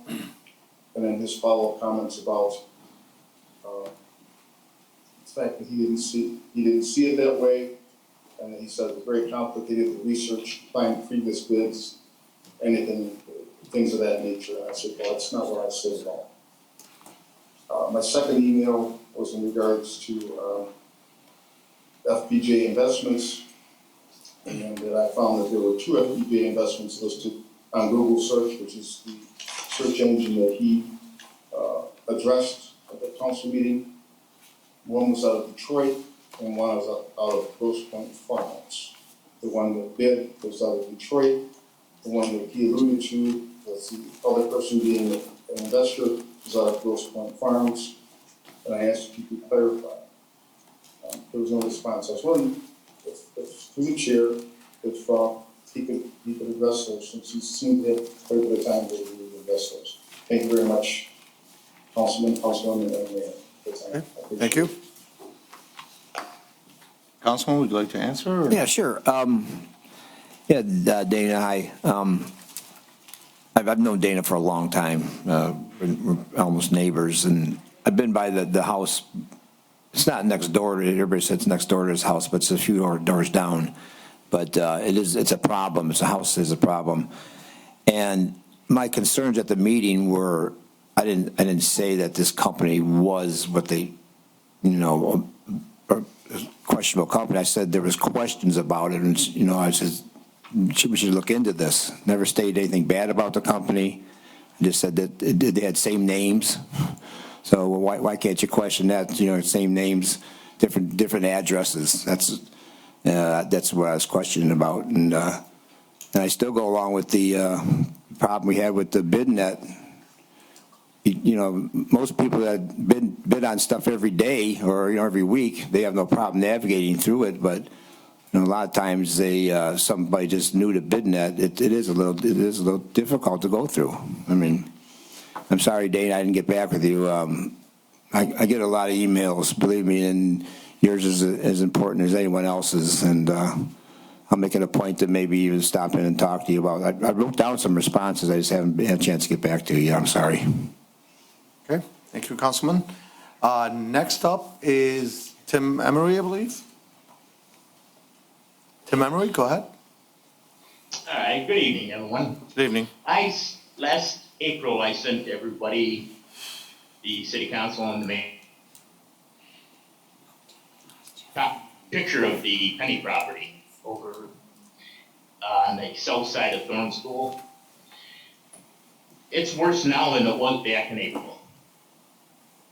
It's a big eyesore.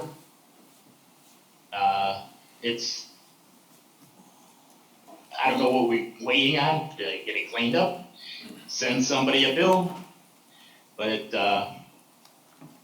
it's terrible. Okay. As far as, and there's another thing with the speeders, Beach Daily out here, it's freeway out here. We have school crossings for Westwood at Annapolis and Penn. And you can sit there. Today, my wife and I were coming home. We were westbound on Annapolis at Beach Daily. This truck just goes through the red light just before school got out. I mean, it's like this every day. Down at Penn, they cruise through there 2 at a time, red light. And I brought this up before. We got trucks out here. Double dump trucks for a cement project they had going on Inkster Road, south of Van Born. You got cut off. You got cut off, Emery, about right after trucks. Okay, we got double dump trucks going up and down Beach Daily. Sometimes I know they're not going speed limit. I sit right outside. I have an enclosed porch. I sit out here and do my computer work, and I mean I can see them go and hear them going by. So whether they're overloaded, I don't know, but I'll put money on it that they are. Okay. But thank you, Mr. Emery. We've got Director Dishroon online. I presume he's going to answer you in regards to that Penny property. Director Dishroon, go ahead. Thank you, Council Chair. I'm not sure when the last time Mr. Emery went by that location. They are scheduled to be in court tomorrow. That property is actually clean. Not sure the last time you went by there, Mr. Evans. Last week I went by it. Okay, it's actually been cleaned up. They're supposed to be in court on Thursday, actually. Okay. Go take a look at it now. I was actually emailing you about it. What's that? Tomorrow. Yeah, take a look at it. Be happy. Compared to what it looked like, you're right, it was a mess. Trying to get the people into court. I think that issue has been, for the most part, resolved. Okay. Been in our office, with family issues, so. Okay. Okay. Thank you, Director. Okay, thank you. Thank you, Mr. Emery. Anybody else on Zoom that has a comment, any public comment? I don't see any, Madam Clerk, do you? All right, anybody else in the audience? Move to adjourn. All right, motion adjourned by Councilman Baydun. Supported by Councilman Muscat. Any discussion on that? Hearing none, all in favor, please state aye. Aye. Any opposed? The ayes have it. Good night, ladies and gentlemen.